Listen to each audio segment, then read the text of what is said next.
पवित्र कुरान की एक आयत। वेदों में कहा गया है एकम ब्रह्म मृत्यो नास्ते ना मान का मालिक एक ही ईश्वर है, दूसरा कोई नहीं है, नहीं होगा किंचन, किंचा भर भी नहीं।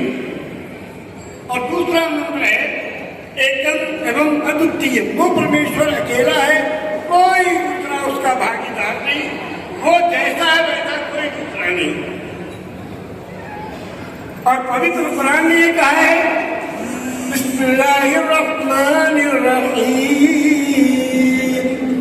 शुरू उस पाक ब्रह्म परमेश्वर के नाम से जो बड़ा मेहरबान निहायत रहने वाला है।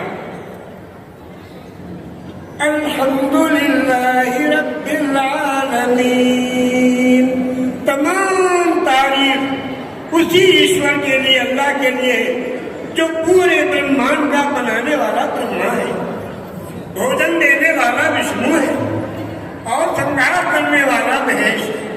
ये तीन उसके गुणी नाम है। और स्वामी दयानंद सरस्वती ने परमेश्वर के 99 नाम संस्कृत में गिने। निज नाम तो उसका ओम है, ओम ही धाता ओम ही संहारी, ओम ही प्रभु हमारा वही पालनहारी।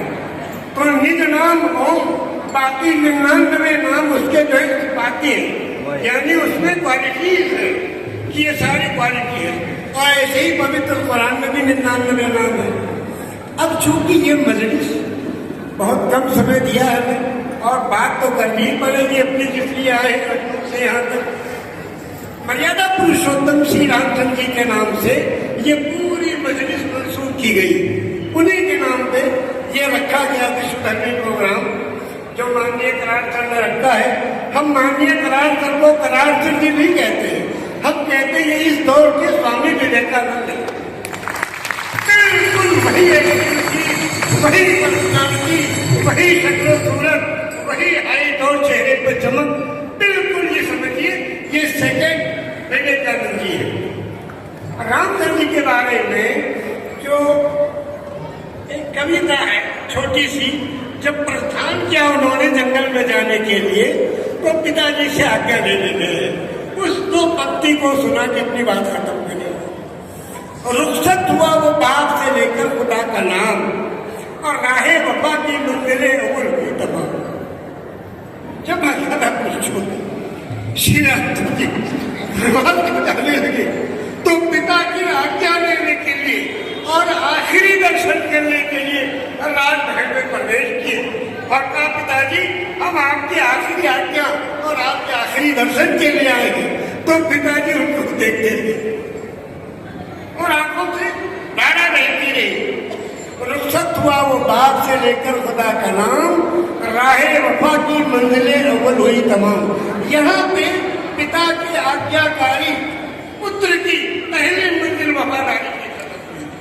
और जब माँ कौशल्या के पास गए उनके दर्शन करने तो बिल्कुल मूर्ति की तरह माँ कौशल्या जी के चेहरे का रंग हालते दिल खोलने लगा, हर मुँह तन सभा की तरह बोलने लगा। कौशल्या जी की रही और अपने पुत्र को देखती रही, आंखों के आंसू जारी थे और फिर एक शब्द कहा, मैं खुश हूँ, भूख दे कोई इस तक तो ताज को, और तुम ही नहीं तो आग लगाऊंगी राज को।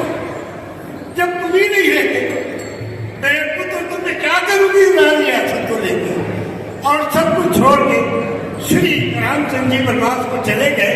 क्या इस जमाने में कोई उसकी मिसाल है जो इस जमाने में राज रियासत को ठोकर मार के और छोटे माँ के वचन को पूरा करने के लिए बाप क्या क्या करता रहे। ये सबक मिलता है रामचंद्र जी की जीवनी से कि माता पिता इतनी बड़ी चीज है कि सब कुछ त्यागने के लिए कह दे तो औलाद को चाहिए सब कुछ त्याग दे और अपने माता पिता के चरणों में सब धन्यवाद। तो किसी का अपनी बात कर सकते हैं।